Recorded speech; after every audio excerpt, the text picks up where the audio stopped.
بسم الله الرحمن الرحيم إن الحمد لله نحمده ونستعينه ونستغفره ونعوذ بالله من شرور أنفسنا ومن سيئات أعمالنا من يهده الله فلا مضل له ومن يضلل فلا هادي له أشهد أن لا إله إلا الله وحده لا شريك له وأشهد أن محمدا عبده ورسوله أما بعد. What I want to talk about today is the concept of the right to remain silent. Okay. And the title of today's lecture, if somebody with good handwriting can write it on the board for me, inshallah, is you have no right to remain silent. Okay, you have no right to remain silent. Okay, and I'll explain inshallah exactly what I mean about this. Alhamdulillah. So there is a concept that people have and believe in or think that they have a right to remain silent and not to say anything, and they believe that as long as they do not say anything to incriminate themselves or do not say anything to break the law, then they should be safe, it should be fine, should have nothing to worry about, nothing to fear.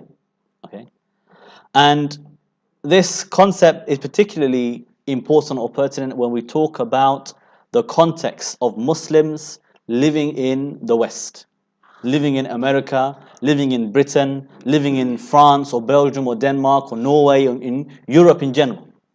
Okay? Or even in Australia, in the Western world, not necessarily geographically in the West, but in the Western world. Because there are certain beliefs, core beliefs and ideas that people in the West claim to believe in or promote. The idea of freedom of speech, the freedom of expression, the freedom, to speak your mind, to the freedom of belief and opinion, that you can believe whatever you like, that you can actually, express those beliefs even if others disagree with you or even if they find it unpalatable. They believe that you have that freedom, you have that right. And they believe you also have the right not to speak, not to say anything at all, and to just remain silent. Okay, so I just wanted to make that clear. So now, then we have another side to this Western world, okay, the Western world, because what we should all be aware of and should have noticed in the last 10, 20 years, okay, what's happened to the world in the last 20 years, is that the world has become very polarized.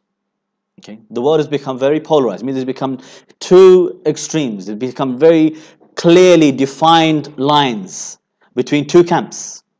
Between two camps.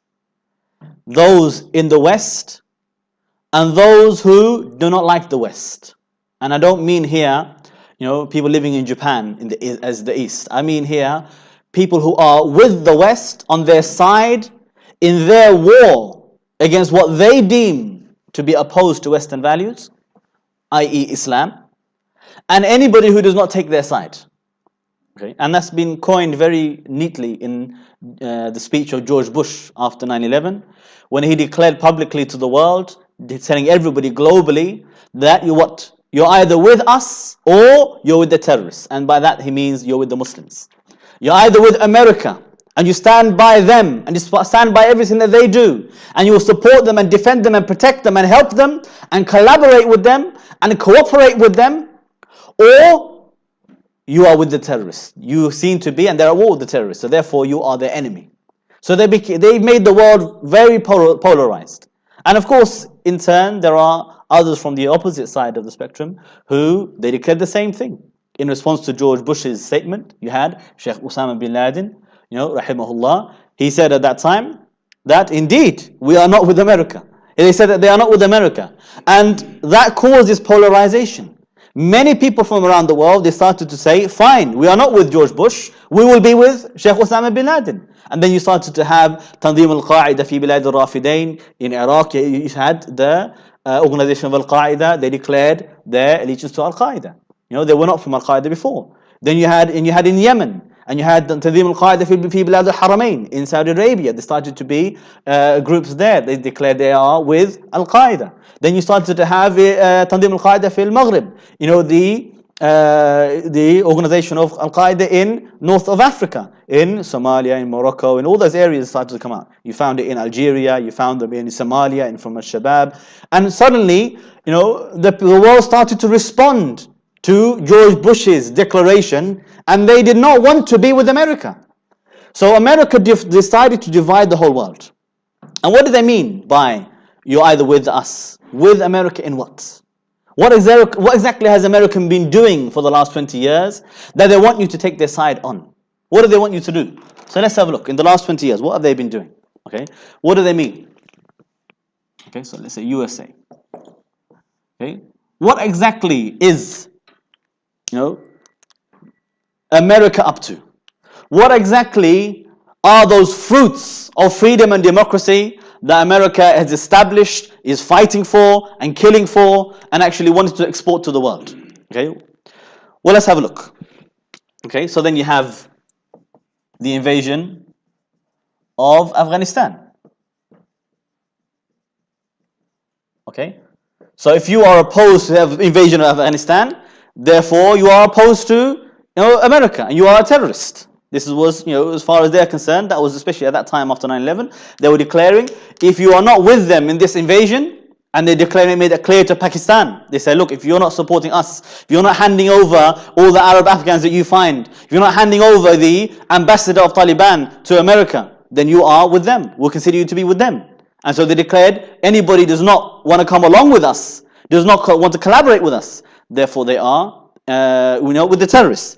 And so with the invasion of Afghanistan came things such as the atrocities at Bagram Air Base. Okay, the mass killings in custody, the people who were suffocated, in Bagram Air Base, the people who were left to, without food and drink or water in trucks, from anybody they captured from the Afghans. With that came Guantanamo Bay.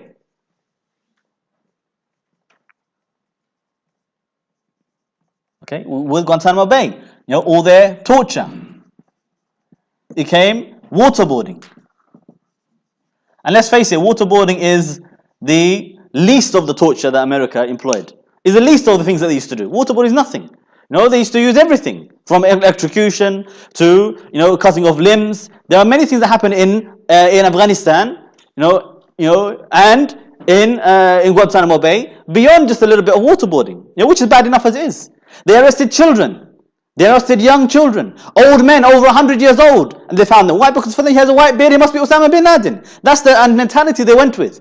And they were declaring, if you're not with America in all of this, you're with the terrorists.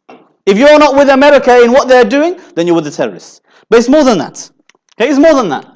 If you're not with them in the invasion of Iraq, because a couple of years later, they invaded Iraq. If you're not with them in the invasion of Iraq, then you are with the terrorists. And along with the invasion of Iraq came, Fallujah. Okay, the Fallujah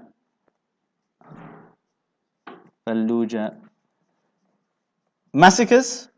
Okay, what happened in Fallujah? Okay, what happened in Fallujah is they used chemical weapons. Remember that red line everybody remember talking about? America was the one who used white phosphorus chemical weapons in Fallujah. They blockaded the entire city. Okay, they blockaded the entire city. They wouldn't allow anybody, man, woman, elderly, young, anybody, ambulance, nobody was allowed to leave. Nobody was allowed to leave. And then they bombed the entire city and they killed thousands and thousands and thousands of people. They used chemical weapons, white phosphorus, the effects of which are still being felt by the children of Fallujah. In the words of the British court, who arrested people who protested against it, some of them in this room, who protested against those bombings of Fallujah, the words of the prosecutor, they said what America was doing was not a massacre. It was called depopulating the city. In other words, killing everybody. That's what they were doing. But if you're not with America, you're with the terrorists. If you're not with them on their side in this, then you're with the terrorists. What else did they do? What else do you have to be with them on? Abu Ghraib. You might say, the people condemned Abu Ghraib, people stood against it, people complained about it, but that doesn't mean, they actually opposed America. They were not opposing America's right to be in Iraq. They were not saying, therefore, those soldiers, are, illegitimate, or that the people in Iraq have the right to actually fight and defend against them, meaning to kill those American soldiers. No. They never said, that's not what they mean. They mean that, well, it wasn't very nice, but we were fighting for freedom at the end of the day, so it's okay. So it's okay. Still, anybody in Iraq to fight against America was seen as bad. What? You're with the terrorists. No, they never said that, therefore, because we don't like what happened in Abu Ghraib, it looks very ugly, therefore, America's wrong, and those people in Iraq are okay. No, they stood with them. All those Western journalists, all those Western media, they stood with America and still said, yeah, it doesn't mean that you can fight against America in Iraq. It doesn't mean that those people living in Iraq are allowed to actually, manage their own affairs, rule themselves, disconnected from America. No, you're still either with America or you're with the terrorists. This was the clear message from them. But more than that, what else were they doing? Okay, what else were they doing? Okay, and this, by the way, Abu Ghraib. Let's be absolutely clear. What happened in Abu Ghraib? There was torture. People were beaten to death. Okay, there was rape. Okay, there was pedophilia. Because it wasn't just men that was in Abu Ghraib. No, children, women, they were all raped. They were all attacked. They were all tortured. Okay, so it's not something small what's going on. So all this is the fruits of freedom and democracy. What else? You must be with America in supporting the occupation of Palestine. Okay, you must stand by Israel. You have to recognize the right of Israel to exist. You have to recognize the right for Israel to steal the land of the Muslims in Palestine. You must recognize the right of Israel to build more settlements. You have to recognize the right of Israel to do whatever they want. You're not allowed to fight against Israel. You're not allowed to liberate the lands of Palestine. No, you can't do any of that, because that would mean you're with the terrorists. You're not with America. So that's absolutely clear. That's what they're talking about. More than that, that's including, of course, everything that happened in Gaza. What happened in the West Bank, all of the bombings, all of the shellings, all of the incursions in there, everything. All of the children that were killed in Gaza. It must be absolutely clear that Israel has the right to exist. If not, you're with the terrorists. Okay. More than that, they have to, remember as well what happened in Israel with the cluster bombs. Just put that into this list there as well. Obviously, even according to their own law, they said it's not allowed. Yet, you have to stand by Israel's rights and America's right to defend Israel and stand with them. Okay, so all the bullets, the rockets, the bombs, the drone strikes as well, you have to stand by the drone strikes. And we're talking about, extrajudicial killing. Just go out and kill. America decided that they have jurisdiction over the whole world. We don't like what you're doing all the way in Yemen. Okay? Oh, we don't like what you're doing in Yemen. You're breaking American laws in Yemen. So therefore we can kill you. Therefore we can send a drone to kill you. That's what basically they're saying. Oh, we don't like what you're doing all the way in Pakistan. You're breaking our laws in Pakistan. Then they say to you, why are you Muslims calling for Sharia in the UK? We're not drone striking you, are we? We're just saying Islam is a better alternative to what you've got. Who wants all this mayhem when you can have justice? But on the other hand, they want to say, if you break American laws in Pakistan, or in Afghanistan, or in Yemen, or in Somalia, they can, no trial, nothing, and why would you have jurisdiction over those places in the first place? They say, no, we can just drone strike you, send a rocket, and we can kill you. And after that, as long as we say, we thought that he might be a member of Al-Qaeda, therefore your blood becomes lawful and has no sanctity. That is the mentality of America. So anyway, this is just a little bit of a backdrop for us. Okay? Now, besides this, obviously, they supported the occupation of Somalia as well. Okay, you might think, well, that was Ethiopia, but no, it wasn't. It was America. It was Britain. If you actually look to a lot of those generals in the so-called new Somali government, for some reason they have British passports. Why? Because they were living here. They went over there. That was not called terrorism. That's not called going abroad to fight. Why not? Why not? And they were going there, and they were as well torturing people. They were beating people. They were raping people. They were doing everything. So all these things happened, and they had this global policy. Okay, so anyway, this is just so a little bit of background information. So how does that really work? How does that relate to our lives as Muslims living in those countries? How do we react? What do we do? How much freedom do Muslims have exactly to actually disagree with that or agree with it, or to speak about it or debate it? Can we debate it? Can we talk about it? Is there that freedom? Because they claim, America, Britain, these Western, they claim that, well, actually one of the core fundamental beliefs they propose is freedom of speech. That, yeah, if the government does something wrong, you should be allowed to say something about it. You should be able to express your disagreement. You should be able to say that, no, they're wrong. Okay? They're wrong. That's the idea. So, at that point, there was a point in time, perhaps before 9/11. Okay, so let's look at sort of the timeline here. Okay, so we have pre-9/11. Okay, so we have pre-9/11. Okay, I'm talking about here now. Muslims thought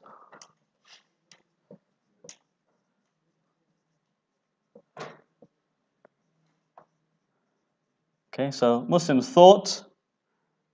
I'm going to have a little bit of a. They thought we have freedom of speech. Okay, this is what everybody thought. People thought, we come here, and this was the tactic of the West. In this country, they thought, look, we'll bring those Muslims over here. We'll tell them, look, you have freedom. We have such a nice civilization in this country. We are so tolerant. You have freedom of speech. You can say what you like. You can't do that in your country. You come from a dictatorship. We are so free. We are so fair. We have so much justice. And what they thought was that Muslims would come here and thought, wow, we have freedom. Wow, these are such good values. We don't need to hold on to our Islamic values. Let's embrace this new Western way of life, Western ideology. And then, they become more Western. They become more British than the British themselves. They become more English than the English themselves. They have stiffer upper lips than even the English. That's what they thought would happen. They thought, they'll drink tea and crumpets, they'll have fish and chips, they'll have everything. They thought we would become the new English, the new British. That's what they thought. Okay? And some of them, they did that. And funnily enough, when they did that, they came out, with their English clothes and the English, or attempting an English accent, and they started to eat English foods and to speak English words. And the people still called them names. They still said that you're a foreigner, you're an immigrant. What are you doing here? They still called them the P word and the N word and all these words. They still said that you don't belong here. You're not really English. No, you're not really English. You're never really English. You're never really English. No, I'm born here, but they still call me an immigrant. How can I be an immigrant? So they will have that mentality. They always had that mentality. But what happened was, especially after 9/11, the problem with this plan of the British and the West and the American in general, the problem with that is that Muslims are not like other religions. They're not like other people. Hindus came to Britain, from India, and big masses of them, and they thought, yeah, wow, freedom is fantastic, and they became British. And this became very British. People from other religions came. People came from Africa. People came from the Far East, from China, from everywhere, and they all became British. They all adopted the way of life of Britain. But there was one community that was a bit stubborn, because what happened? They came here and said, okay, look, we know Islam. We're Muslim. I have Islam. Okay, I know what Islam is. I know what Islamic values are. They came to Britain and said, okay, so this is what Western values are. I said, but it's not very good. It's not good enough. Why do I want to become Western? Why do I want to become British when Islam is better? I've already got much better Islamic values. So why should I adopt these new values? So obviously this was the snag in the plan of the British, because they thought you'd be so amazed by the Western way of life that you would freely and happily and choose, out of your own choice, you would choose to adopt the side of America and Britain and side with them and help them and be with them. They thought that's what they thought would happen. So when they didn't do that, when Muslims didn't do that, in fact, more than that, what Muslims started to do, there was a small portion of Muslims that went beyond that. Not only did they insist to still wear their hijab, still have beards, they insisted to still pray, they still insisted to hold on to their own Islamic identity. More than that, there were some Muslims that actually started to say, well, no, actually, to the native British people, started to say to them, why don't you become Muslim? Why don't you give up this way of life? And Islam started to become the fastest growing religion in the West. Women who used to hate the idea of hijab, they started to wear the hijab and love the hijab. Men who used to hate Islam, they started to embrace Islam and love Islam. It started to spread everywhere. So this is obviously a nightmare for Britain, because that wasn't the plan. That wasn't what they were hoping for. That wasn't what they were trying to do. So then, this question of, do we have freedom of speech came up? Okay, do we have freedom of speech? Because initially, the British, the Americans, they thought, well, okay, we don't like what they're saying. We don't like the fact that they're calling to Islam and people embrace Islam. But we're supposed to believe in freedom of speech, so we must let them speak. We have to let them speak. And many Muslims who weren't maybe doing a lot of these activities, they thought, yeah, we have freedom of speech, because they never really said anything worth censoring. They never spent any time actually saying anything that would upset the government enough to stop them. Then some people started to do that, started to speak up against all of these crimes. 9/11 happened. Okay, 9/11 happened. And suddenly Muslims realized, Muslims realized that freedom never really existed. It dawned on them. The whole thing was a trick. Because when you actually want to say something, it's one thing when you say, I have the freedom to disagree with the government if I want to, but I don't really want to. It's easy to think you have freedom when that's the case. But that day when you turn around and say, well, actually, America, and Britain, Israel, you are the terrorists. In fact, you are the ones terrorizing everybody. How can you torture people in Guantanamo Bay? How can you torture people in Abu Ghraib? How can you use chemical weapons in Fallujah? How can you support Israel against Palestine? When people started to say that, they suddenly realized, actually, why am I being arrested? Well, hang on, why am I being harmed? Why am I being censored? Why am I being attacked? Why am I being, persecuted? I thought I had freedom. So it suddenly dawned on people, especially after 9/11.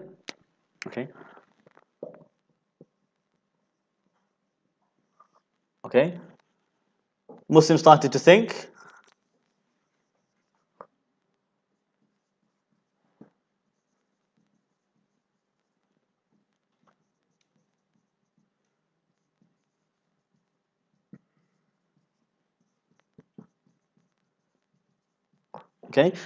they started to realize, well, actually, I don't have freedom of speech. Freedom of speech is just one way. When they want to insult Islam, then they have freedom. It's all freedom. We can't complain. What are you upset for? We have freedom in this country. Then when you actually want to say, well, hang on a minute, you're the terrorist, they say, well, you can't say that. No, who do you think you are? You can't say that. You come to this country, you're our guest, you're an immigrant, you should be grateful. You're taking our benefits, why are you complaining for? So they start to suddenly change the whole tone. Suddenly they realize the freedom is only when you want to attack Islam. When you want to attack the enemies of America and Britain, then you have freedom. When you want to criticize America and Britain and their allies, you don't have the same freedom. It's not one, this is two-tier system, two laws. One law for the Muslim, law for somebody else, for everybody else. It's all very well to have freedom to say, criticize the government to say what? You can criticize the government and say, you're not tough enough on the Muslims. Oh, you have that freedom, sure. You have that freedom. But if you say, you're not tough enough on the Israelis, if you say, how dare you, you are the murderers. If you say to the British soldiers, actually, because you killed that baby, you are a baby killer. You think it makes sense. You think it just 1 + 1 = 2. But no, you can't say that. You're not allowed to say that. Suddenly, the tables turn. So suddenly Muslims realized they don't have that freedom anymore. Suddenly people start getting arrested for speaking out. After 9/11, you had a it's a systematic silencing of outspoken Muslims. Who was there, at the time of 9/11, who was outspoken in the UK? There were many.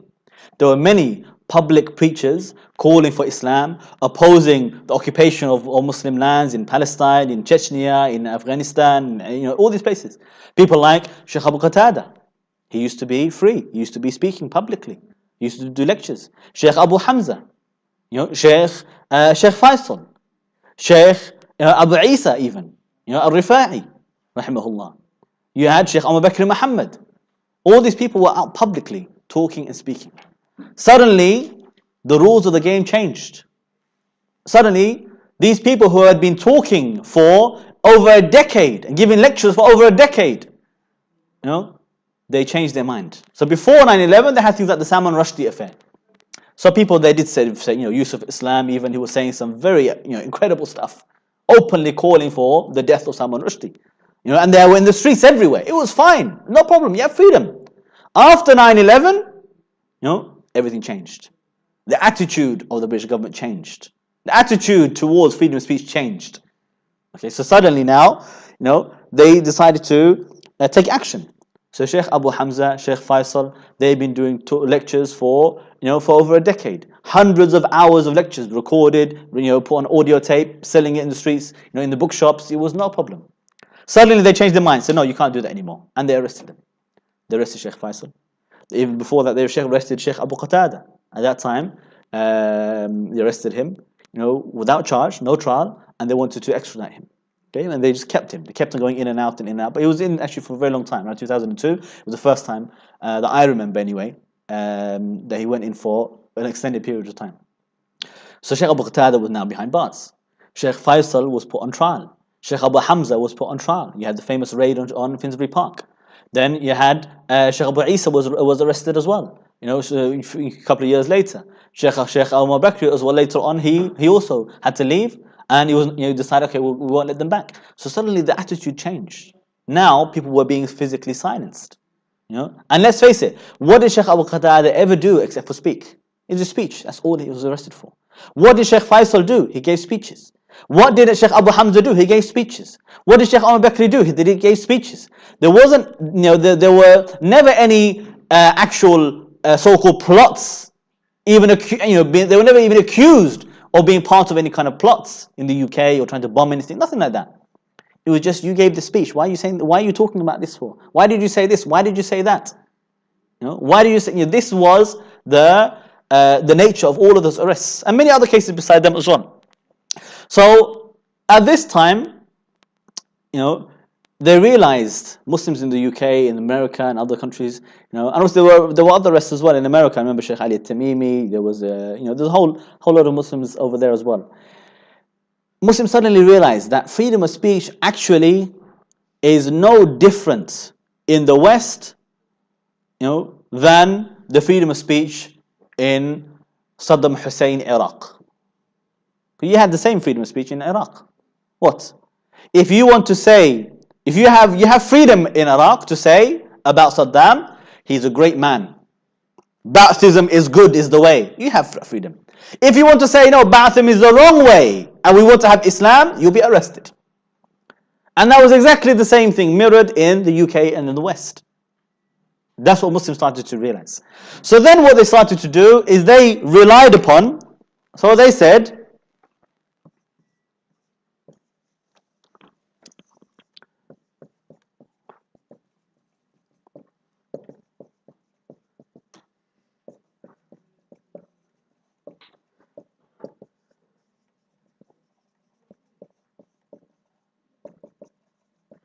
at least I have the right to remain silent. Okay? This is obviously what we hear in all the movies and from America and even in this country. They say the Miranda rights. They say you have the right not to answer any questions when asked. But if you don't say anything, so they thought, okay, this is my right. I don't have to say anything. I don't have to say anything. As long as I don't say anything illegal or anything that they dislike, at least then they'll leave me alone. That's what they thought. Okay, so many Muslims, they started to say, okay, look, we best not talk about jihad anymore. We better not talk about Chechnya anymore. Let's just be quiet about Kashmir, be quiet about Palestine. If we just remain quiet and get on with our lives, we are moderate, law-abiding, simple, ordinary Muslim. I'm the moderate, the mainstream. I just, quiet. I'm just living here. I'm just, go to work 9 to 5, come home, spend time with my kids, go to the masjid on Friday, and that's it. That's my life. I don't say anything. So why should they harm me? Why should they come after me? That should be fine, right? That should be okay. That's in America. That's one of the things that the ordinary American is proud of. That they have the right to remain silent. They don't need to say anything to incriminate themselves. They don't need to go to if the police ask them a question, they don't need to answer and admit to all the crimes and go to prison for it. They can just say quiet, you're fine, and you'll be fine. You have no problems. So that's what many Muslims started to think. Okay, so they thought that is the best approach. Many Muslims thought the hikmah in this country, the wisdom, and this is not the meaning of hikmah, by the way. They thought the best wisdom for a Muslim living in this country or in the Western countries is let me just remain quiet about all of those controversial issues, then they'll leave me alone. Then they'll leave me alone. As long as I don't speak out, as long as I don't come out and condemn all of these crimes of Britain and America and all their allies, as long as I don't speak against what they're doing, then they should leave me alone. Okay? And they became angry. Anybody who didn't do that, anybody who wasn't silent, anybody who did insist to come out and say, no, I don't care what you do to me, I will say that you are terrorists. I will demonstrate out against the British soldiers when they come out into the parades. I will say that no, you are baby killers. I will say that you are the criminals.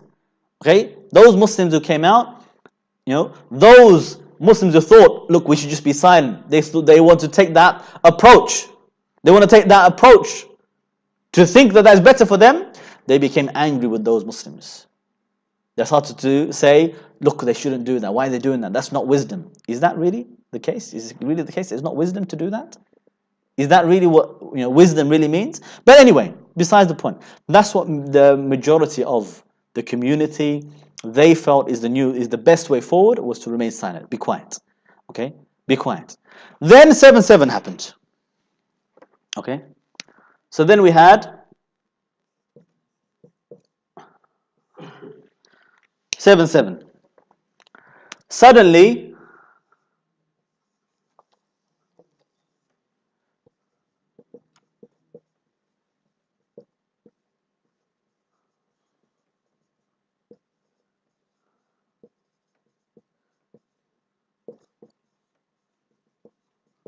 okay, I'll put here actually. The UK said, suddenly, after 7/7, Tony Blair came out and he declared publicly, the rules of the game have changed. The rules of the game have changed. The rules used to be, just stay silent, you'll be okay. Just stay silent and you will call you moderate, good Muslim, you're practicing Muslim, you're not extremist. It's just those ones that we are fighting. We're not fighting you, we're just fighting them. We're just fighting the ones who are fighting violent terrorists. Those are the only ones we're fighting. We're not against you people, you're good. You don't say anything about Israel. You don't say anything about what we're doing abroad. You don't call us terrorists, so we like you. That's what it was before. Then Tony Blair declared, no, the rules of the game have changed. You no longer have the right to remain silent. It's not good enough that you remain quiet about all of the crimes of Britain and America. It's not good enough that you just keep yourself to yourself and you don't, undermine democracy or undermine the Western foreign policies. No. They said now everything in the Muslim community became about one question. Okay? One question. Do you condemn or do you condone?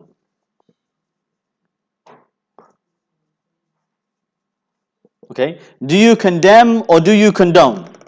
Okay? Do you condemn what the Muslims are doing? And therefore condone what we are doing? Do you condemn 9/11 and therefore justify our retaliation for 9/11 in Afghanistan? And justify our Guantanamo Bay and our Abu Ghraib and everything else? Do you condemn this Muslim and that Muslim? Do you condemn Sheikh Osama bin Laden? And you can't say, I don't want to answer, I have the right to remain silent. No. If you say that, they will write publicly in the newspaper, he refused to condemn. He doesn't condemn. No, he doesn't come out and even if you condemn them, sometimes they will write, he didn't condemn it. Not only that, like we saw with Muhammad al-Muazi. Okay? Not only that, even if you condemn him, but you just said, but he's a nice guy. You can't say that. You can't do that. You can't say, he's got a nice beard. What do you mean nice beard? It must be bad. Must be ugly. No? Everything must be bad about him. You can't say anything. It's either you are fully with us, You cannot be silent on the fence. You must be outspoken in favor of America and Britain, and outspoken against Islam and Muslims, against the idea of Sharia, against the idea of a caliphate, against the idea of jihad. You must be. Otherwise, you're with the terrorists. You understand how things have changed over the years, how things got worse and worse. They started to really make it clear. You must be outspoken. They started to complain. How come we didn't hear enough condemnation from the Muslim community? How come the Muslims didn't come out? How come they didn't come out in the streets to condemn and to protest against what the Muslims are doing abroad? Okay? Not only that, they're upset. How come Muslims are coming out to condemn what we're doing abroad? No, then that can't happen. Okay? You know, we don't say, where are all the British public? Why are the British people not coming out on the streets to condemn Guantanamo Bay? Why aren't they coming out to condemn the use of chemical weapons by America? Why aren't they in the streets to condemn the torture in Abu Ghraib?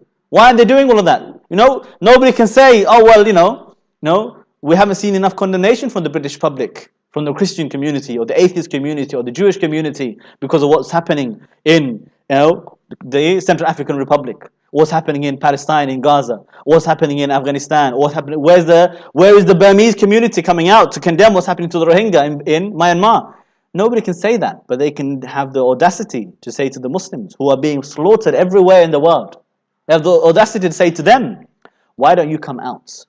Why don't you come out and stand with us against your brothers? So, freedom of speech became, look, you're not getting it. We gave you freedom so you could take our side by your own choice, but you didn't take that choice. You chose the wrong side. So they said, now we're going to tell you what to think. We're going to tell you what to say. And you can't just say, I don't want to say it. You have to say it. If you don't say it, you're part of the enemy. You must be one of them. You're radical. You're extremist. If you don't say what we want you to say, that means you must be, violent extremists. You must have new prevent programs to stop people like you. And now we have the new era. Okay, 2015. Where can we run out of space? Okay, we'll have to rub out some of these crimes. I don't like to rub out the crimes because if we.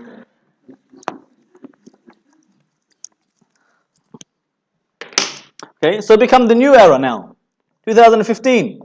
And what did David Cameron say? After all of this, he still said, oh, we're such a tolerant society. We've been too tolerant with you people. We've been too passively tolerant. We're letting you get away with everything. Get away with what exactly? He said,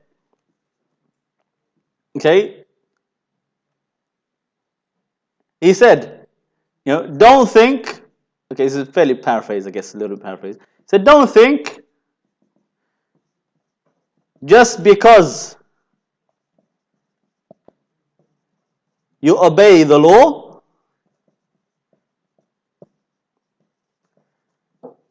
that you will be left alone.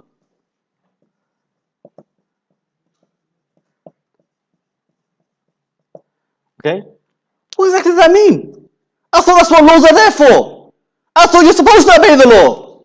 I thought that's what I wanted you to do. I thought the police, when they come around and say, hey, we're here to enforce the law, we will be checking to do what? What do they want us to do? Break the law? Are they going to leave us alone if we break the law or what?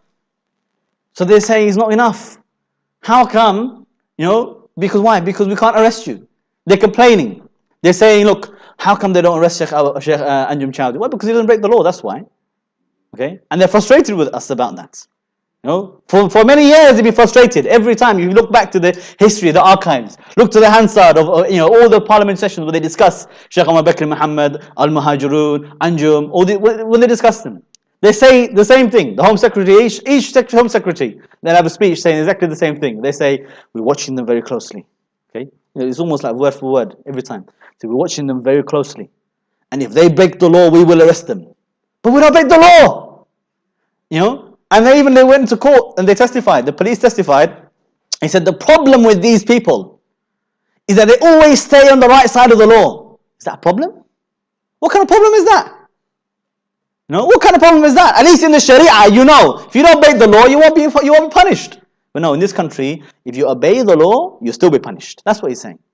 He's saying, but who is that targeted to? He's not talking about the Jews in Britain. that they're going to be arrested just because they even if they break the law, if they obey the law. No, he's not talking about the Christians or the Hindus or the Sikhs or the Buddhists. There's only one community he's talking about.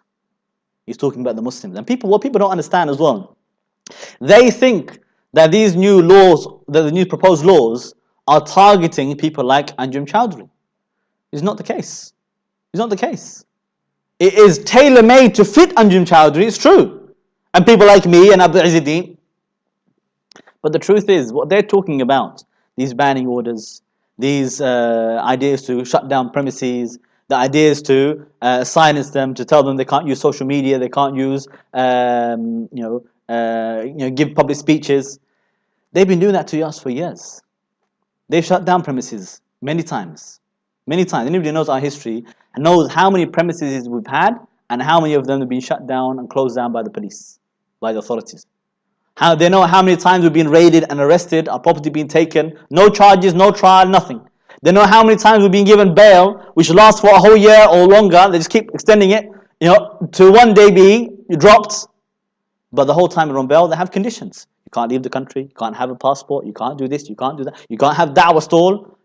I think, you'll be surprised. I know at least, 2 or 3 dozen people who have had bail conditions that said, you cannot attend or organize a da'wah stall. And I'm not talking about, I'm not exaggerating, I'm not adding anything verbatim. They put the Arabic word da'wah in the bail condition. Sometimes the judge had to ask, well, what does that mean exactly? Okay? But they'll put it in there. So they've been doing that for us to us for years. It's not going to be much of a change for us. For us, is what they're going to do to us, what they've been doing to us all this time. But who are these powers targeted at? It's targeted at the rest of the Muslims. The Muslims who wouldn't normally have to face this kind of attack. Who normally, if they were to face these kind of conditions, they might have said something to complain about it. Some people might have had some sympathy towards them. No, we're going to have any real sympathy for Anjum Chowdhury. No, we're soft targets. They can do it to us and people will probably say, good, we don't like them anyway. But other people, they can't do it to them. But now they want to make it law. They want to say it with the take off the mask and say, no, this is our real face. And they think we're still a pretty face. They want to say we're still good. We should be able to remove all these freedoms. And even if they don't break the law, we should be able to silence them. And we should be proud about it. Which means they're not only going to use it against soft targets like us. They're going to use it against the ordinary Muslim who's had to go through all of these stages already. They thought we can be silent. Then they said, okay, all right, fine. All right, we'll just condemn them a little bit. They said, okay, look. They say to them, you can't be silent. Just condemn Anjum Chowdhury. Just condemn this group and that group, and you'll be surprised. I know of imams that have been fired from mosques because they didn't condemn, Anjum Chowdhury enough. Because that was the prevent program. That was the prevent program. They paid and they will put pressure on the mosques, on the schools and everybody to say to them, you need to speak against these people. You need to speak against that group and this group and that group. You need to speak about these Muslims, these ideas. The ideas of opposing homosexuality. The ideas of the resisting the occupation of Palestine. The idea of Sharia as being an alternative. These were what was considered to be extremism. If you didn't condemn it, then you're in trouble. You can't just remain silent. You have to actively be against these Islamic ideas. And then they started bringing these ideas of safeguarding for the children. So they said if the children show signs of being radicalized, that, for example, should start to wear hijab. They started to pray. They didn't used to pray before. These kind of ideas. So it's become actively trying to curtail Islam. If you're not part of that, then you're with the terrorists. Okay. But now it's even more. Now it's even more than that. Now they're saying, if we don't like the ideas you have in your heart, even in your own heart, if we don't like it, then we're going to put power. We're going to use powers against you, so you don't ever speak it out. You're not allowed to express it at all. You're not allowed, not even quietly and privately. In fact, we need to take away all of your freedoms, all of your rights, all of the ordinary day-to-day life that anybody can expect. In any state, we won't allow you to have it. We won't allow you to live that normal life because we don't like what you believe. We don't like what you think. You don't have to break any laws. We will do it anyway. Okay? So that's what how Britain has exposed its true face of dictatorship in the UK. Okay, and obviously America have their own Patriot Act, it's exactly the same thing. And all these other countries in Australia are the same. France, they're even more advanced. They've been doing that for a long time. Went to France on one day. We had a day trip, to have just one small demonstration against the niqab ban. Okay, and some of you might have been there with us as well. Just one single protest we were going to do. Okay, the idea for Muslims to gather and have a protest in France against the niqab ban, the whole of France went crazy. They went crazy. Suddenly we found the whole coach is stopped at Dover. We expected it to be stopped anyway. Stopped again in Calais. Okay, and surprise, that they woke up the I can't remember if it's called the Home Secretary, but it's the equivalent to the Home Secretary in France. They woke them up early in the morning, within maybe 5 or 6 o'clock in the morning. They woke them up and rushed a quick document, made them sign it, and signed, from officially from France, banning Anjem Chowdhury is not allowed to enter France, and sent him home. Went to all the trouble. What? Who's going there to do a protest? Oh my God! Freedom of speech. France is the one that had the biggest claim to. We believe in all freedom of speech. You can't stop our freedom. Okay, I'm coming to do a protest. No, you're not. You're not doing a protest here. You don't have that freedom. Not only that, we went to a place to do this demonstration. Within 2 minutes, the police, they came, and we found that they've been arresting anybody in that area where the protest was planned. Anybody wearing hijab, khimar, jilbab, beard, anybody, they arrested them just in case they come to the protest. They arrested 22 people on that day because they suspected they were going to be taking part in that protest. Okay, we found ourselves when we arrived there, we were chased off. We had to go somewhere else. Because why? The police were there within 2 minutes. Within 2 minutes they were there. So we jumped on the metro and went somewhere else. That's the kind of tactics that France has been using. They're ahead of Britain in this regard, I think, a little bit more. Plus they're very violent as well. They're very violent. The French police, very different. So anyway, these countries have started to expose their true face of dictatorship. While they used to do all of this under the table, behind a mask, to say we are so fair, we are so just, we have so much freedom. But now David Cameron said, look, let's just stop fooling everybody. Let's just stop fooling ourselves. Just we are who we are. This is what we are. We're not going to leave you alone just because you obey the law. No, either you believe what we believe, or we don't like you. We don't accept you. وَلَن تَرْضَ عَنْكَ الْيَهُودَ وَلَا النَّصَارَى حَتَّى تَتَّبِعَ مِلَّتَهُمْ. The Jews and the Christians will never be pleased with you until you follow their way of life. The Democrats will never be pleased with you until you believe in their democracy. Until you believe in what they believe. That's what they really believe. Until you believe exactly what they believe. And then you say you are really with them 100%. They will never be happy with you. And even then they'll still suspect you. They'll still be suspicious of you. Those people who abandoned everything and they became MPs, and they were called Sadiq Khan and this and that. MPs, everything. And whenever the party wants to condemn Islam, they put that brown face forward. They say, go, you do it. You say it. You say, you're a Muslim, you can get away with it. And even him, Sadiq Khan, he was an MP, and they said, look, the police, they said, well, look, we can't just let him go around and do whatever he wants. They started to bug him. Started to see what he's saying. They started to bug he visited some people in prison from his constituents. Started to say, we need to say what he's saying, what they're discussing, what they're talking about. He's a Muslim. He's a Muslim and looks like another Muslim. So they must be up to something. So they started to bug them as well. So even if you follow them, even if you become one of them, they still don't trust you. They'll still see you as a foreigner, as you're not really one of us. And this is what Allah warned us about. We shouldn't be so naive.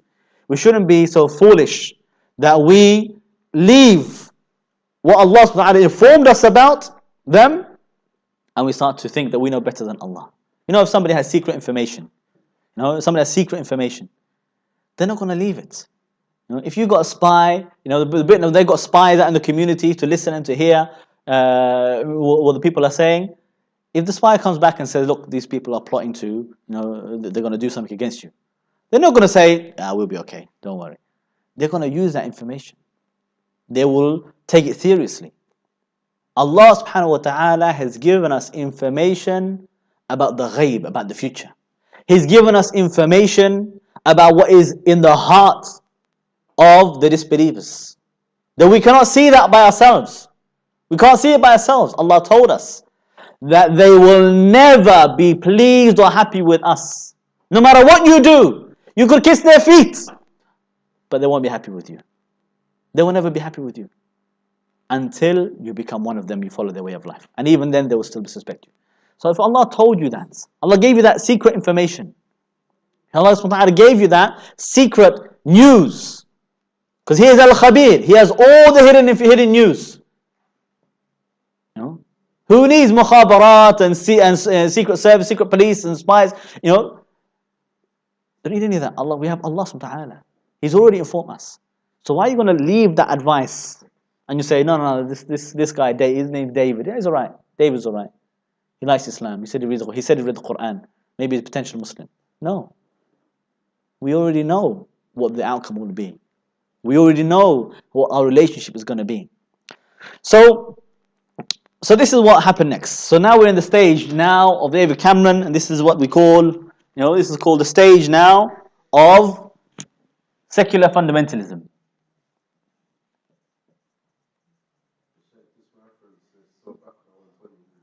I believe so, yes. Surah Baqarah 120, yeah. Okay, so secular fundamentalism. Okay, what's fundamentalism? Fundamentalism is what I oppose your views and I use violence. Okay, I oppose your views and I'm going to use violence against you. So here the Muslims are, we want to debate and discuss, we just want to have, discussion. Look, is Islam better for the world, or is democracy better for the world? Why can't we discuss it? Why can't we debate it? They don't want to debate it. They want to say, no, it's our way or we're going to arrest you. It's our way or we're going to harm you, we're going to punish you. Or we're going to drone strike you. We're going to take away your passport, your citizenship, leave you in limbo somewhere in a foreign country, and then America will drone strike you. That's what they want to say. So that they are the true fundamentalists, the true terrorists, the true extremists. Okay? And that's what is going on today. That's what we're facing today. Okay? So now comes the question, what does Islam say about all of this? And this is the last really point we're going to discuss, inshallah. What does Islam say about all of that? What should we be doing? Should we, do we believe in freedom of speech in Islam, first of all?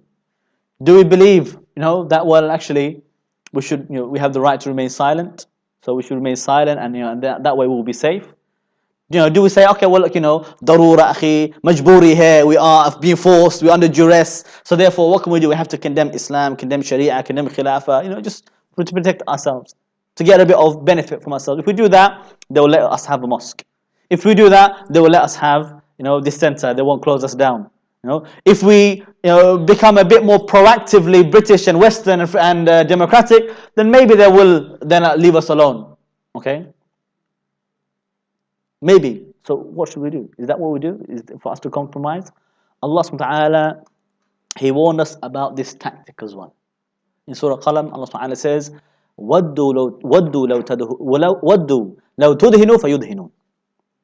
They wish and they would love for you to compromise with them a little, then they will compromise with you a little. So step by step, compromise will compromise. Then it becomes, that's not good enough, you need to compromise again. That's not good enough as well. You still need to do a bit more. Another compromise. Until eventually you got nothing left. You got nothing left. Then Allah said what? He said, فَلَا تُطِعْ. Do not obey them. Do not obey them. Do not accept their compromise. The Muslim does not compromise. Okay. So, I'm going to talk about now, what does Islam say about the right to remain silent? Okay. So far, the talk we said was called, you have no right to remain silent, because we were talking about this. What happened to our right to remain silent? And what was expected of the Muslims in this country? So now I will tell you, inshallah, from Islamic perspective. Does Islam believe in freedom of speech? No. It doesn't believe in freedom of speech. It believes in hifdhul lisan. It believes in guarding your tongue. Guarding your tongue from saying something haram or evil, swearing, lying, cursing, slander, backbiting is not allowed. You don't have a choice. You can't just say what you want. and guarding your tongue from being silent as well. Because Islam says,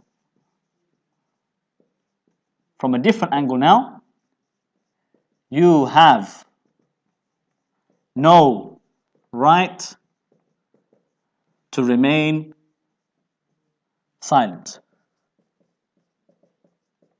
Okay? You have no right to remain silent.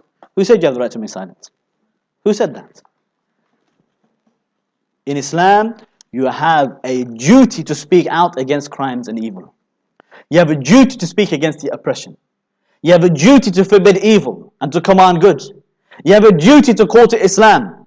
No matter what they threaten you with and fight against you because of it, you have a duty to do so. That was a command to the Prophet ﷺ, despite whatever calamity came his way. It was a command for the Muslims, despite whatever calamity came, and there's always known calamities will come with the duty of commanding good from the evil. You cannot avoid it. You cannot, you cannot run away from it. So in Islam, we say, no matter what David Cameron threatens you with, no matter what the new prevent strategy or the new challenge strategy or the new contest 2 strategy or 3 or 4 or 5, whatever strategy they want to bring forward, you've got no right to remain silent. It's not up to you to say, maybe they'll leave me alone. It's not up to you. You have to speak. You have to speak the truth. And you have to command good and forbid the evil. You must stand up to every oppressor. Otherwise, you are going to be punished by Allah subhanahu wa ta'ala. Forget about prevent and forget about MI5 and the police and the courts in this country, the kangaroo courts in this country. Forget about all of that. Some of the cases in this country are unbelievable. Quite literally, people being convicted for remaining silent. In the police interview, the case of Sabil Ahmed? Sabil Ahmed was arrested because his brother did an attack in Glasgow airport. Okay, and he passed away. Rahimahullah. May Allah accept him and forgive him. Brother Sabil Ahmed, he was arrested a few hours after that happened. He didn't even know what had happened. He was arrested straight away. And in the police interview, they said, you have the right, you don't have to answer any questions when asked. The normal Miranda rights. He said, but if you don't say something that you later rely on court, then it could be used against you. It could be, they could infer something against you because of that. That's the normal rights. So in the police interview, he said, no comment. He didn't respond to any questions. He didn't answer. Then he was charged with what? Because he said no comment in the police interview, he was charged with withholding information useful to the police for something to do with preventing a terrorist attack. A terrorist attack had already happened, by the way. No way for him to prevent an attack that already happened. But he was arrested and he was charged for withholding information because he said no comment in the police interview. Yeah? And they held him for a long time on remand, waiting for trial, until he got fed up and he said, well, forget it. I'm going to plead guilty. I want to go home. He pled guilty and he went home. And he'd never been happy. He said, okay, I'm not coming back to this country. Who cares if I have a criminal record here? He was a doctor. He said, now he's in another country, abroad, I won't say which one, but he's abroad now. He's working as a doctor. So he didn't care. Let them do. So, this is the kind of crazy cases they're putting on people. Literally, being imprisoned because you remain silent. Because you refuse to answer questions to the police. That's it. That's all he did. That's the kind of crazy cases. I was arrested for giving a speech in a protest. Abu Baraa was here. He was arrested for holding a placard. He didn't even say a word. For holding a placard. In fact, they gave him 2 counts. Why? They said, before the Salah, he carried placard. After prayed Jum'ah, he held another placard. He said 2 counts of soliciting murder. He held a placard. This is the crazy kind of laws they have in this country. How many cases? Muhammad Hamid, he'd been arrested for giving speeches. Abu Abdullah, arrested for having convicted for giving speeches. There were 4 of us on our case. There was another, I can't remember how many it was, maybe 10 or something in the case about Fallujah, from Regent's Park Mosque. All because of speeches. There was a sister who was arrested for writing poems. She wrote poems. And they said she's what she is, glorifying terrorism.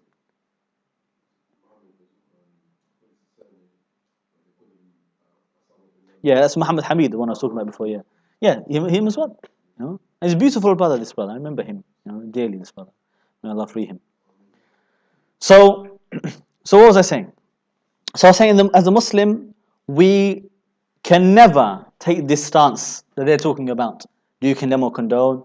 We can never take the stance of, defending Britain or America or democracy or the Western way of life just to save our skin. It's not allowed. Allah Ta'ala says in Surah Nisa, verse 105, He said, وَلَا تَكُنْ لِلْخَائِنِينَ خَصِيمًا.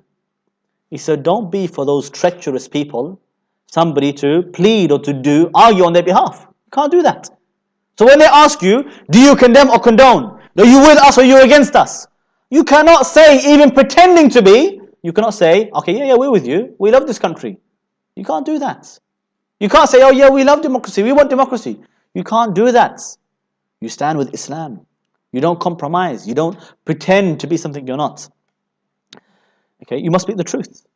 Also, Allah Ta'ala, He warned us in Surah Ali Imran, verse 187. Let me write some of these references on the board, inshallah, for you as well. So, we said, that was, first one we said was 4:105. 4:105. And the next verse, Surah 3, verse 187. Allah subhanahu wa ta'ala says, okay, وَإِذْ أَخَذَ اللَّهُ مِيثَاقَ الَّذِينَ أُوتُوا الْكِتَابَ لَتُبَيِّنَنَّهُ لِلنَّاسِ وَلَا تَكْتُمُونَهُ فَنَبَذُوهُ وَرَاءَ ظُهُورِهِمْ وَاشْتَرُوا بِهِ ثَمَنًا قَلِيلًا فَبِئْسَ مَا يَشْتَرُونَ.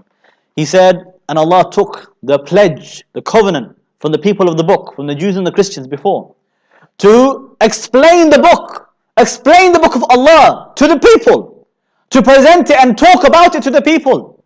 And وَلَا تَكْتُمُونَهُ, and not to hide it, not to conceal anything. Not to conceal anything. And they did it, they concealed it, and they hid it behind their backs. And they sold the verses of Allah for a small price. For a small price. And Allah said, فَبِئْسَ مَا يَشْتَرُونَ. And how evil is what they traded. And what do I mean by a small price? They're offering what, £40,000 to become MI5 spy? It used to be even less than that. It used to be like 16,000. I remember a couple of people, they were approached by MI5. They were 16,000? I'm going to sell my whole deen for 16,000? Well, what's wrong with them? They think, what, I'm going to become kafir for 16, even 40,000. What's that? £200. £200. £200. What are you going to get? What are you going to get with that? They offered one guy, said, we'll give you a British passport. We'll give you a British passport if you just help us. And they helped him against Abu Hamza, Spider and stuff. In the end, they didn't give him nothing. They didn't give him anything at all. No British. Until today, he's complaining, oh, what about where's my passport? So these people, they think, we'll sell your deen, sell the verses of Allah, just for something so small. Even if they gave you the whole earth and everything in it, it's a small price. That is a small price. And you'll be selling your deen, selling your whole life. And also, we know how the ulama, they used to say, based upon the hadith of the Prophet ﷺ, the ulama of the Salaf, they used to say that الساكت عن الحق شيطان أخرس. He said, the one who is silent about the truth, he is a mute shaitan. So do you have the right to remain silent? You don't have the right to remain. And that's based on the hadith. The Prophet ﷺ said that whoever was silent about the truth which is asked about, which people are asking about, and he's silent about it, he said he will be bridled with a bridle of hellfire in the hereafter. Okay, in hellfire. So meaning, if you know the truth, and people want to know it, they're asking about it, and you hide it, you're silent about it, you're going to be punished. Allah going to put fire in your mouth. And not just ordinary fire, hellfire. The hellfire, which is, they said, the hellfire, if you took the smoke of the hellfire and you washed it 70 times, it is still 70 times hotter than anything you've known in this life. Forget about the sun, even any star, any sun, the hottest thing you can imagine in this universe. Just the smoke of the fire after being washed is still 70 times hotter than it. Allah's going to put that in your mouth if you are silent about it. That's why the real Muslim, the real mu'min, the real muwahhid, he cannot tolerate to be silent about the truth. He cannot tolerate being silent about evil and oppression. When he sees it, he feels, no, how can I witness this and I didn't speak about it? How can I say nothing about it? What can they offer you? What can they threaten you with? That's scarier than that. What can they actually, do to you that is worse than for you to have hellfire in your mouth. Let them send you to prison if they have to. Let them do whatever they like. It's nothing compared to what's waiting for you in the hellfire. Not only that, Allah Ta'ala said in Surah Anfal, verse 25. Okay. Surah 8, verse 25. Allah Ta'ala says, وَاتَّقُوا فِتْنَةً لَا تُصِيبَنَّ الَّذِينَ ظَلَمُوا مِنْكُمْ خَاصَّةً وَاعْلَمُوا أَنَّ اللَّهَ شَدِيدُ الْعِقَابِ. He said, and fear a punishment that does not only affect the oppressors among you. And know that Allah is severe and stern and strict in His punishment. This ayah is very serious because, as well known, this ayah is about commanding good, forbidding the evil. Allah is declaring that when Allah decides to destroy a people and punish a people because of their crimes, Allah is not interested in punishing just the criminal among them, but everybody in that society. The one who witnessed it and didn't stop him, he is guilty with the one who did it. They are the same. Both of them will be punished. Both of them will be destroyed. Both of them will face the calamity from Allah subhanahu wa ta'ala. And that's why the Prophet sallallahu alaihi wasallam, he said, in one narration he said that the first defect that appeared in Bani Israel, okay, the first defect that happened among them is that one of them used to see his brother doing a crime, and the first time he will say to him, oh so and so, oh man, stop what you're doing. Da He said, don't do this. It's not allowed for you. But then he wouldn't stop sitting with him, living with him, eating with him, drinking with him, trading with him. Everything is normal, carry on. Let him. He didn't stop the sin, but he continued to live with him. He didn't stop him. And said because of that, Allah turned their hearts against each other. They turned their hearts against each other and cursed them on the tongue of Dawood alayhi salam and Isa ibn Maryam. Okay. And he said, and he quoted the ayah in Surah Ma'idah, verse 78 and 79. Okay. Verse 78 to 79, Surah Ma'idah. Okay, in this hadith, the Prophet quoted this ayah. He said, لُعِنَ الَّذِينَ كَفَرُوا مِنْ بَنِي إِسْرَائِيلَ عَلَى لِسَانِ دَاوُودَ وَعِيسَى بْنِ مَرْيَمَ. He said, Allah cursed, or they were cursed, the disbelievers of Bani Israel on the tongue of Dawood and Isa ibn Maryam alayhim salam. ذَلِكَ بِمَا عَصَوْا وَكَانُوا يَعْتَدُونَ. That is because they used to disobey and became transgressors. What was this big transgression? What exactly was that transgression they did? كَانُوا لَا يَتَنَاهَوْنَ عَنْ مُنْكَرٍ فَعَلُوهُ لَبِئْسَ مَا كَانُوا يَفْعَلُونَ. So they never used to forbid the evil they were committing. And how evil is what they used to do. They thought they had the right to remain silent. They thought, so what if, we can see all of these crimes taking place in front of us? So what if a few people are being oppressed? They thought, but I have the right to remain silent. I don't have to speak against it. I can just keep myself to myself. I can be law-abiding, good, British Muslim, integrated Muslim. That's what they thought. Allah said, how evil is that silence? How evil were they because of that silence? Because they didn't used to forbid the evil. He said, كَانُوا لَا يَتَنَاهَوْنَ عَنْ مُنْكَرٍ فَعَلُوا. They never used to forbid the evil that they were committing. لَبِئْسَ مَا كَانُوا يَفْعَلُونَ. And how evil is what they used to do. Then the Prophet ﷺ said about this, after this, he said, وَالَّذِي نَفْسُ مُحَمَّدًا بِيَدِهِ. He said, by the one who the soul of Muhammad is in his hand. لَا تَأْمُرُنَّ بِالْمَعْرُوفِ وَلَتَنْهَوُنَّ عَنِ الْمُنْكَرِ. He said, you must command good and you must forbid the evil. وَلَتَأْخُذَنَّ عَلَى يَدِ الظَّالِمِ. And you must take the hand of the oppressor to stop him. وَلَتَأْطُرَنَّ عَلَى الْحَقِّ أَطْرًا. And you must be stern and strict with the truth. This ta'tir. أَوْ تَقْصُرَنَّهُ عَلَى الْحَقِّ قَصْرًا. Otherwise you'll be deficient in the truth.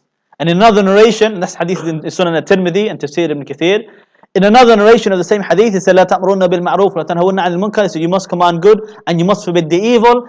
Otherwise, Allah will send you a punishment and then you will supplicate to Allah and Allah will not respond to you. Allah won't respond to you. Okay? So do we have the right to remain silent? No. All those crimes of Britain and America we're talking about, you can't be silent about it. You can't say it's nothing to do with me. You can't say it's not my business. You have to stand up. You must stand with the Muslims. You must defend the Muslims. You must speak up in favor of Islam and against the kufr and the shirk and the crimes and the oppression. You must speak against the munkar, wherever you are. And the Prophet ﷺ, he was asked a question. He said, Ayyu afdalil jihad? Which one is the greatest jihad? He said, kalimatu haqqin inda sultan al-jair. He said, a word of truth in front of a tyrant ruler. That's duty upon us. It is compulsory upon us. And even he praised the one who was killed for it. And he said he is from Sayyid al-Shuhada. He is from the masters of the martyrs. Because he spoke a word of truth in front of the tyrant ruler and he was killed for it. So what about if the punishment is less than that? You can't say it's not hikmah. It's hikmah. That's why I say, and I don't care anybody who disagrees with me. I said this on Twitter, and many people say, no, you can't say that, because they don't want to do it, that's why. By Allah, speaking a word of truth in front of a tyrant ruler is always maslahah, benefit, is always hikmah. Otherwise, Allah would never have praised the one who died in that path. If there was anything harmful that could come from it, then the one who died for speaking the truth in front of a tyrant ruler, he would never be praised. He would never be called the master of the martyrs. Rather, he would be condemned and say, look, he destroyed himself, he didn't have hikmah. Allah didn't say that. Rather, Allah praised him above all the others. Above all the others. So, we say you must speak out. Even when Allah subhanahu wa ta'ala said, فَاصْدَعْ بِمَا تُؤْمَرْ وَأَعْرِضْ عَنِ الْمُشْرِكِينَ إِنَّا كَفَيْنَاكَ الْمُسْتَهْزِئِينَ. This ayah is a very important one in this context especially.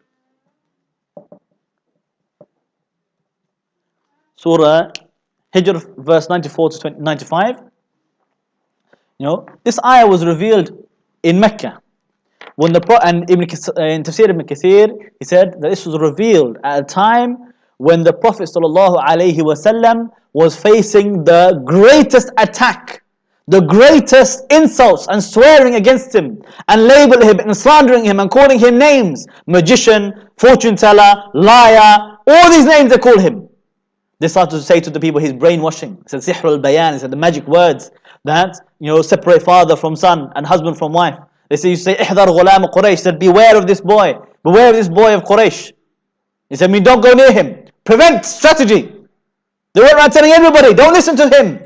Don't sit with him. Don't talk to him. They even had boycott. They said, you're not allowed to trade with Banu Hashim. You're not allowed to trade with them, or give them food, or buy and sell with them, or marry them. They said, treat them like the camel's disease. They had to live out in the valley. They did all of this against the Prophet ﷺ. So in the heat of that, when in Ibn Kathir said that when the attack against the Prophet ﷺ and the companions was at its height, was at its worst, after all of these stages, they thought they'd win over the Muslims. They thought they bully the Muslims into changing their ways and become more British. But the Muslims stood firm. Each time, they became even more radicalized. Because Muslims are a little bit different from everybody else. Some people, you bully them a little bit, so, okay, I give up. Forget it. Never mind. Who needs Hinduism anyway? Okay, I'm British, no problem. With the Muslim, when you bully him a little bit, he said, no, I'm Muslim. I'm really Muslim. That time, the one who used to call himself Bobby and Mo, suddenly becomes Abdul Jabbar and Muhammad. Suddenly says, no, I'm not going to be Bobby anymore. Now I'm Muhammad. I'm proud of Islam. Suddenly the one who used to be integrated Muslim, meaning he was a drug addict and he was a drug dealer, gangster, suddenly when he saw them attacking Islam, his love for Islam started to come out and said, look, I need to change what I'm doing. He starts praying, he starts giving up the drugs. He starts saying, no, now I want to fight jihad. The one who used to sing rap songs suddenly goes to Syria. So you see how everything changes. With the Muslims, it's a bit different. Some people, MI5 knocks on the door, they become terrified, their face goes white and they say, okay, fine, no problem, I'm British agent. Muslim, you knock on his door, MI5, you're MI5. You want me to work for you? He becomes angry with him. Now the Muslim suddenly changed, a completely different reaction. So they don't know how to deal with us. They don't understand the psyche of the Muslim. They're trying to apply what works with everybody else to the Muslim. It's not going to work. It's not going to work.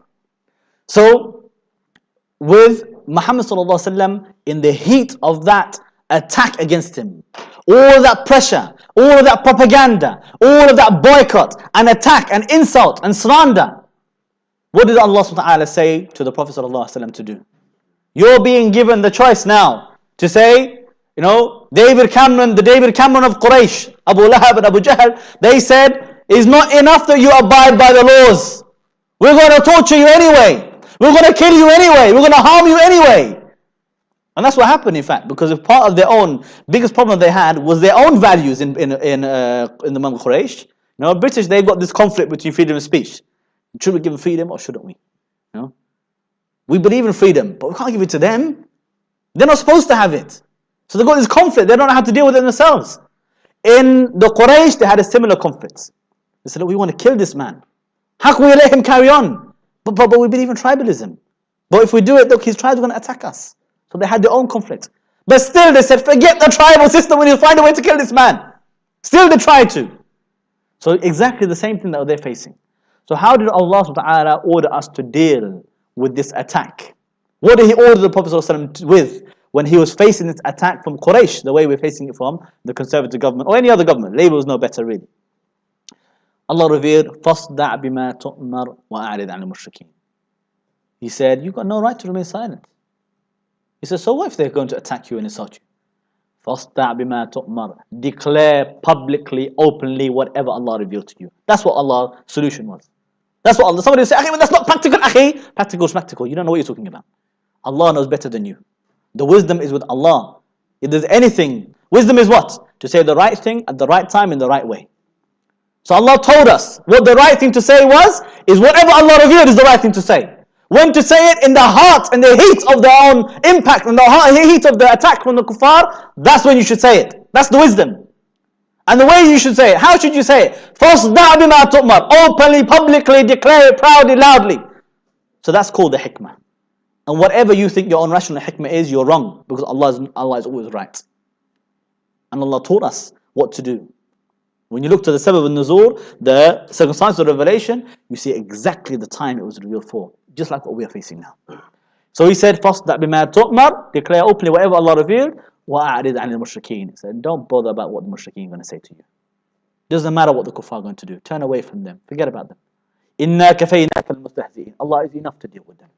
Allah will deal with those who insult you and attack you. So that's how Allah Ta'ala taught us. We have no right to remain silent. We have the duty to speak out. And Allah Ta'ala, in fact, He praised us for that reason. He praised us for that reason. He said that this is what makes this ummah different and unique among all of the nations, all of the ummah. In Surah Ali Imran, verse 110. Allah subhanahu wa ta'ala says, كنتم خير أمة أخرجت للناس. He said, you are the best nation ever risen up for mankind. Why? Because we were silent? Is it because we condemn our Muslim brothers? Is it because we compromise with the kuffar? No. It's not because we eat the chilliest food either. It's not because of any of these shallow reasons. Why are we the best nation ever risen up for mankind? Because we are law-abiding citizens. And I don't mean here the Islamic law, I mean the kufr law. Because we obey the law of the land, the kufr law of the land? No. That's not the reason why we're the best nation. We don't do that. كنتم خير أمة أخرجت للناس. You are the best nation ever risen up for mankind. Why? Because تأمرون بالمعروف وتنهون عن المنكر وتؤمنون بالله. Because you command good and you forbid the evil and you believe in Allah. You're never shaken. Your belief is never shaken no matter what happens to you. That is what makes us great. That is what makes us the best ummah. We follow in the footsteps of the Prophet ﷺ and his companions, who that's what they did, no matter what happened. And the Prophet ﷺ, he said something else as well. He said, لا تزال طائفة من أمتي ظاهرين على الحق. He said, there will never stop being a portion of my ummah. I mean, there will always continue a portion of my ummah that will be coming out publicly, openly with the haqq. ظاهرين means to have dhuhur, to have this being apparent and open and defending, with one of two things, or both, with the word and the sword, with the da'wah and the jihad. These two twins can never be separated. Okay, ظاهرين على الحق. And he said, and it doesn't harm them, whoever disagrees with them, or whoever lets them down. Another narration said, and they fear nobody but Allah. They don't fear لا يخافون لومة لائم. They don't fear the blame of anybody who blames them. Calls them whatever names they like, they don't care. It's hadith in Sahih al-Bukhari, or Fath al-Bari, Sahih al-Bukhari.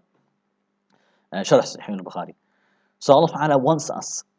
Where is the Prophet ﷺ telling us about this portion, by the way? Why is he telling us about this portion of the Ummah? Because he wants you to be one of them. He's telling you, be from that group. Don't be from the other groups. Be from that portion that does that duty. And don't be from the portion who tries to sit on the sidelines being silent and try and get away with something. Don't do that. And don't ever condemn your Muslim brothers as well. Don't ever do that. No, there's no reason. Even if you disagree with your brother, why should you come out in front of the kuffar and condemn them? No. We don't do that. No, we don't do that. Even that, Allah Ta'ala, He warned us about in the Quran. There's a verse.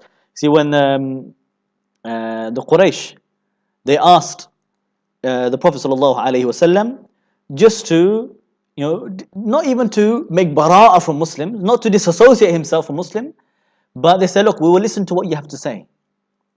But let these Muslims with you, let them leave. Okay? And the only reason they said that is because we don't want them to think they can sit with us. They're poor, we are nobles. Okay? We don't want them to think they can just sit with us whenever they like. So let them leave and we'll sit and we'll listen to you. Okay? And obviously this was the chiefs of the Quraysh. The Prophet ﷺ was thinking, well look, if I can get this person to become Muslim, it can impact heavily on the entire community. It can have a great impact and benefit for Islam. Allah Ta'ala, He revealed about that in Surah Kahf. I'll find the reference for you, inshallah. Exactly.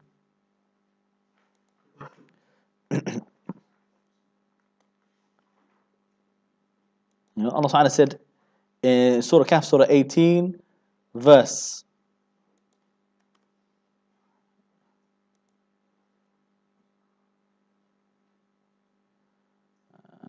Apologize for this, and just give me one moment to find this exact reference for you.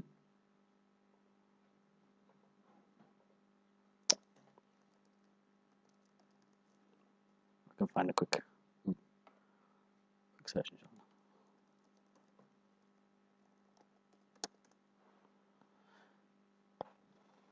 No, it's not in Surah Kahf, sorry. Surah, that's why I couldn't find it. Surah An'am, Surah 6, verse 52. Okay, Surah 6, verse 52.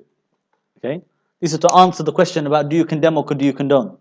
Okay, he said, وَلَا تَطْرُدِ الَّذِينَ يَدْعُونَ رَبَّهُمْ بِالْغَدَاةِ وَالْعَشِيِّ يُرِيدُونَ وَجْهَهُ مَا عَلَيْكَ مِنْ حِسَابِهِمْ مِنْ شَيْءٍ وَمَا مِنْ حِسَابِكَ عَلَيْهِمْ مِنْ شَيْءٍ. He said, فَتَطْرُدَهُمْ فَتَكُونَ مِنَ الظَّالِمِينَ. He said, do not send away or turn away from those who are calling on their Lord day and night, seeking His pleasure. And is nothing, is no accountability for you, to account them in anything. I mean to make them Muslim or not. You're not accountable for that. And nor are they accountable for you. But if you were to turn away those Muslims, distance yourself from those Muslims, even something small like this, they just wanted to say, look, recognize that we are nobles, and these Muslims, these poor people, that they're not as good as what they can't sit with us. To compromise that wala and bara, even just for that small issue. Allah said, no, don't do that. Don't ever let them have that status in front of you over any Muslim. No way. And He said, فَتَضْرُدَهُمْ فَتَكُونَ مِنَ الظَّالِمِينَ. If you did it, if you send them away, if you distance yourself from them, you become from the oppressors. And that was addressing Muhammad sallallahu alaihi wasallam over this morning. What about when they say to you, do you condemn your Muslim brother? Do you condemn this man? And funny, they are the biggest criminals. They want you to condemn somebody. No? And they don't want to ask you, do you condemn or condone us? No, they'll never ask that question. They don't ask you that question. They don't ask anybody that question.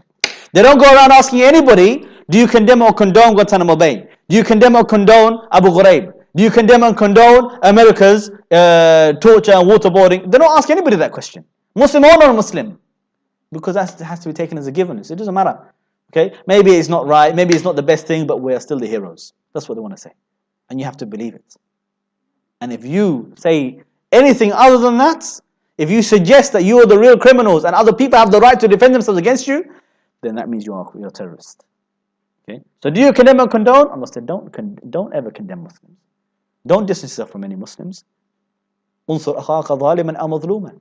Stand with your brother, support your brother, whether oppressor or oppressed.